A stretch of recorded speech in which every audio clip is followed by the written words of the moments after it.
Jangan biarkan tantangan-tantangan itu nempel. Nempelnya juga di jidat misalnya. Nempelnya di pipi. Nempelnya di mana-mana. Jelek. Hidupnya jadi nggak enak, saudara-saudara. Lepaskan tantangan Anda. Taklukkan tantangan itu. Selama-lamanya dia nggak nempel lagi.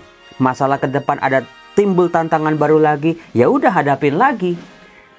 Salam damai sejahtera saudara-saudara terkasih pencinta firman Tuhan. Berjumpa kembali dengan Bible Learning with Father Joseph edisi keberapa?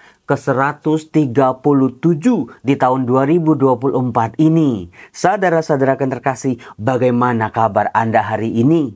Saya berharap, saya berdoa supaya tantangan-tantangan dalam kehidupan kita yang sangat nyata, yang sangat real, satu persatu bisa kita hadapi dan kita kalahkan. Saudara-saudara yang terkasih, semoga kita semakin kuat menghadapi tantangan-tantangan itu. Tunggu dulu Romo, itu di tangan Romo apa sih? Nempel-nempel di jari-jari. Saudara-saudara, iya nih. Jadi tadi saya baru aja bungkus-bungkus kado. Ini solatipnya masih nempel-nempel. Saya copot dulu ya. Ini ada begitu banyak, nempel sana, nempel sini. Susah untuk dilepas. Udah dicopot, dia nempel lagi. Udah dilepas, dia ngikutin lagi. Siapa di antara Anda yang masalah-masalah dalam hidupnya nempel-nempel terus kayak solatip tadi, saudara-saudara? Ya Romo, tahu aja. Iya Romo, itu masalah-masalah kan sebetulnya kita nggak pernah ajak dalam kehidupan kita. Kita mau jalan-jalan ke Bali, itu masalah mah say goodbye, biarin masalah tinggal di rumah. Kita mau jalan-jalan ke mall, mau makan sama keluarga, kita nggak pernah mengajak masalah-masalah itu. Tetapi yang menjadi problem dalam kehidupan kita adalah ini masalah ngintilin terus. Ini masalah ngikutin kita terus, nempel kayak perangko. Lalu bagaimana Romo supaya masalah-masalah ini kita lepas dari kehidupan kita, lalu udah nggak usah ikut-ikut lagi. Saudara-saudaraku yang terkasih, yang namanya hidup manusia ya, hidup orang beriman, hidup orang yang berdoa setiap hari, hidup orang yang gak kenal sama Tuhan juga, mereka semua selama kita hidup selalu ada masalah. Tinggal bagaimana masalah-masalah yang ada di hadapan kita jadikan sebagai beban hidup kita atau sebagai tantangan. Saudara-saudara, waktu masih kecil ya, ketika Anda misalnya ketemu teman atau ketemu musuh Anda lah di jalanan gitu ya, badannya lebih kecil dari Anda. Lalu juga ya kemampuannya juga nggak lebih dari Anda. Terus dia sok-sokan gitu, sok-sokan ngajakin berantem. Lalu Anda kalau sadar Anda lebih kuat, Anda lebih besar badannya, Anda lebih mampu, Anda akan bilang apa? Apa lu lihat-lihat? Nantangin. Nah, saudara-saudara, kalau kita merasa diri kita lebih besar daripada tantangan kita bisa menghadapinya. Tapi kalau dia badannya lebih besar, dia itu orang anak pencaksilat gitu ya, dia tuh ahli bela diri, kita langsung ciut gitu. Maka saudara-saudara, terhadap tantangan-tantangan ini, iman kita, kekuatan kita, pegangan kita terhadap Tuhan harus lebih besar lagi. Supaya kita berani, punya percaya diri, punya rasa percaya yang cukup untuk bisa menyelesaikan, menaklukkan tantangan-tantangan itu. Cakep bukan? Jelek, hidupnya jadi nggak enak saudara-saudara. Lepaskan tantangan Anda, taklukkan tantangan itu, selama-lamanya dia nggak nempel lagi. Masalah ke depan ada timbul tantangan baru lagi, ya udah hadapin lagi. Tantangan-tantangan kemarin aja bisa kok kita taklukkan. Sekarang yang ada tantangan baru, bisa lah. Jangan sampai tantangan yang lama aja masih nempel saudara-saudara. Terus udah ditambah lagi tantangan masalah hidup baru. Kesulitan yang baru lagi. Lama-lama hidup kita, wajah kita penuh sama tantangan-tantangan masalah-masalah yang nempelin terus. Sehingga nggak kelihatan nanti cakepnya. Nggak kelihatan nanti gantengnya. Nggak kelihatan lagi nanti kerennya. Hidupnya ditutup dengan masalah, kesedihan, putus asa, nggak semangat, dan lain sebagainya. Bersama Tuhan, aku bisa. Gitu ya. Nah, kita akan belajar dari lagi-lagi tokoh Paulus yang sudah saya ceritakan dalam episode yang kemarin. Sekarang Paulus muncul lagi, diceritakan lagi dalam Kisah Para Rasul bab 22. Kan kalau kemarin kan Kisah Rasul 20. Sekarang Kisah Rasul bab 22 sampai bab 23. Saya sudah mengatakan Kisah Para Rasul ada berapa bab, saudara-saudara? Romo, ingat Romo, berapa ya? 28 Romo, pinter.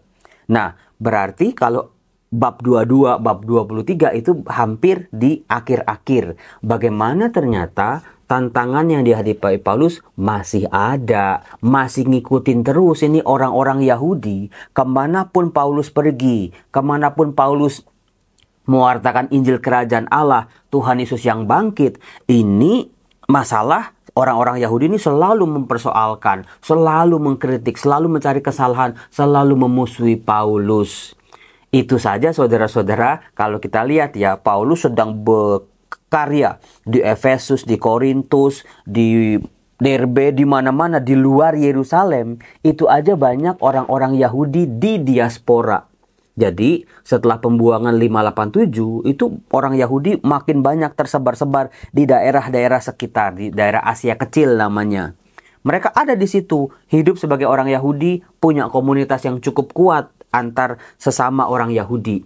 Jadi kemanapun Paulus pergi selalu diganggu. Jadi ini masalah nempel terus nih.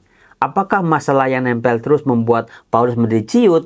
Ternyata tidak. Kekuatannya apa? Roh Kudus yang menuntun.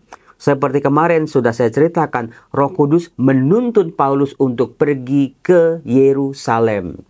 Pusatnya orang-orang Yahudi, bayangin coba. Kalau di tempat-tempat lain saja, kelompok-kelompok kecil Yahudi, orang-orang Yahudi mengganggu Paulus terus-menerus. Tetapi Roh Kudus mengajak Paulus, kamu harus pergi ke Yerusalem. Penjara dan penganiayaan akan menanti kamu. Tapi Paulus tidak ciut. Karena apa? Dia punya iman yang besar. Dia punya rasa percaya yang luar biasa pada Yesus yang dia wartakan. Rahmatku cukup bagimu. Bukan sekedar kata-kata klise, bukan sekedar kata-kata teori dihidupi oleh Paulus ini, tetapi dihidupi secara nyata. Tuhan yang sama, Tuhan yang bangkit, juga berkata kepada kita, Yosef, rahmatku cukup bagimu. Demikian juga, rahmat Tuhan juga mau berbicara untuk Anda semua. Para penonton Bible Learning, orang-orang yang nulis di kolom komen, rahmatku cukup bagimu. Begitu kata Tuhan Yesus kepada kita. Apakah kita mau belajar seperti Paulus, percaya dengan kata-kata itu, rahmatku cukup bagimu. Aku akan menyertai engkau. Jangan takut, jangan gentar, teguhkan hatimu. Saudara-saudara yang terkasih, mari kita lihat Kisah Para Rasul bab 22 ayat 30.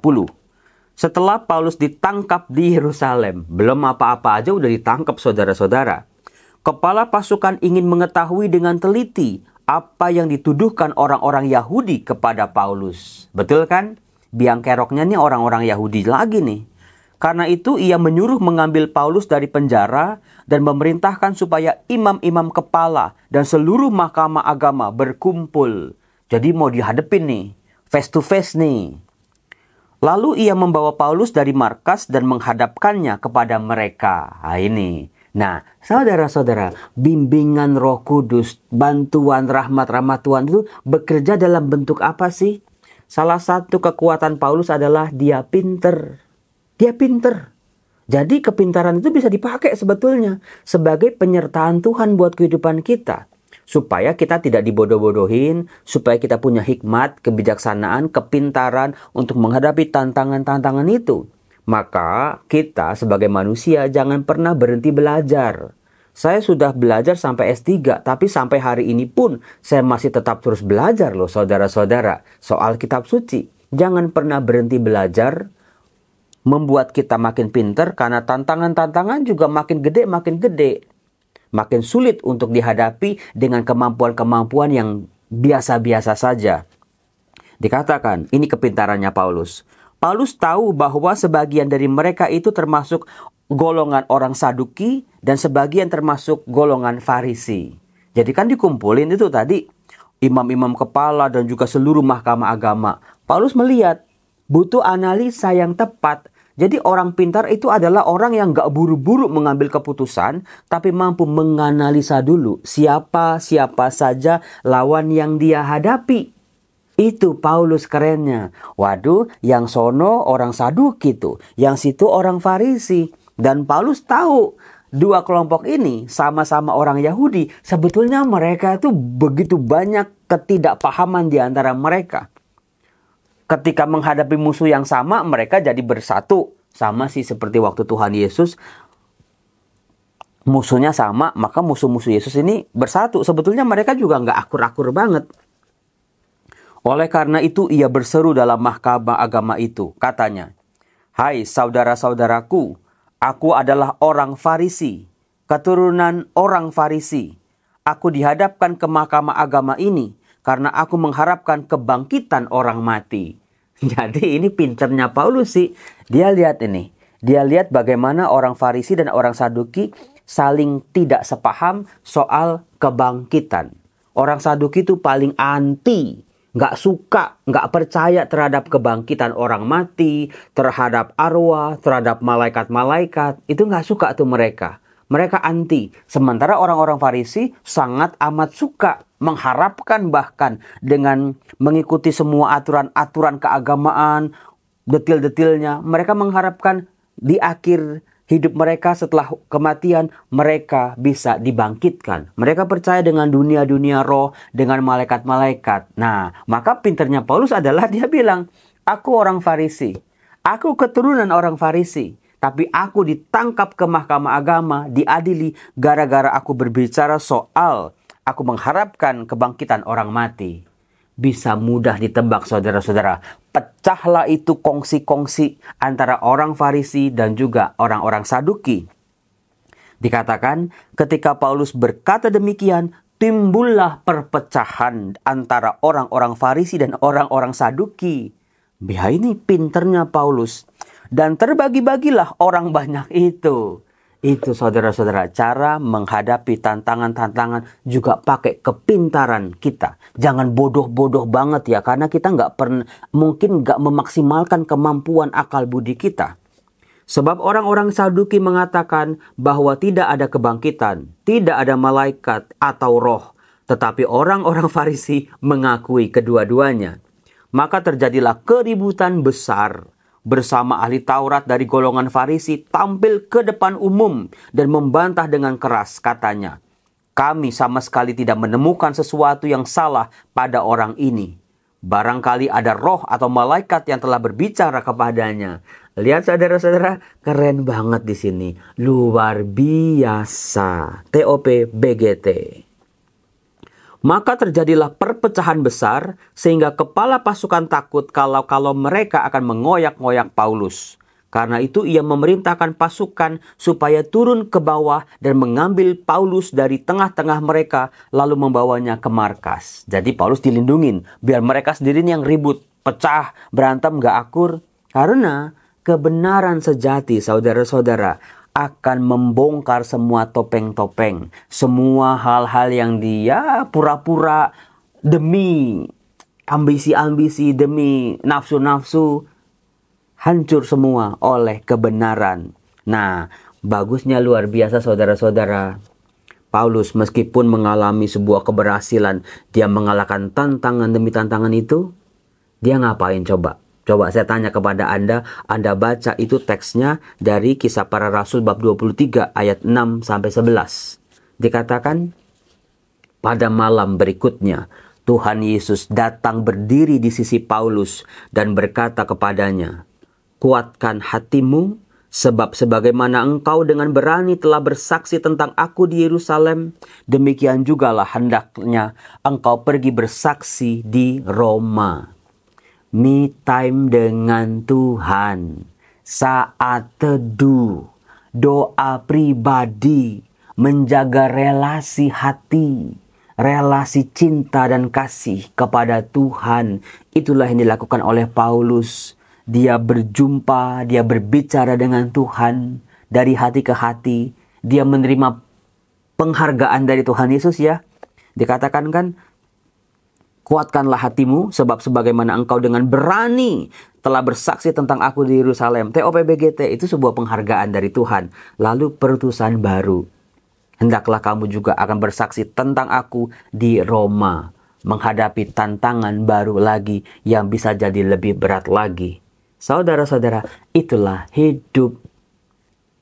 Selesaikan masalah-masalah kita, tantangan-tantangan kita satu persatu dengan pinter, dengan kekuatan Tuhan, dengan hikmat, dengan kebijaksanaan, dengan keberanian, kekuatan hati. Teguhkan hatimu. Ini dia. Supaya tantangan-tantangan itu juga nggak kegeeran, nggak sok kuat. Kita punya kekuatan yang lebih. Apa lo nantang? Gitu. Saudara-saudara, itulah salah satu kekayaan kisah-kisah Paulus yang kita baca dalam Kisah Para Rasul. Tantangan-tantangan saya setiap tahun juga berbeda. Tapi bagaimana menghadapinya satu persatu. Tahun depan akan ada tantangan lagi. 2 tahun lagi tantangan baru lagi. Gimana Romo kok hidup tantangannya nempel terus? Ingat saudara-saudara. Tantangan-tantangan hidup kita waktu kita remaja udah nggak ada lagi.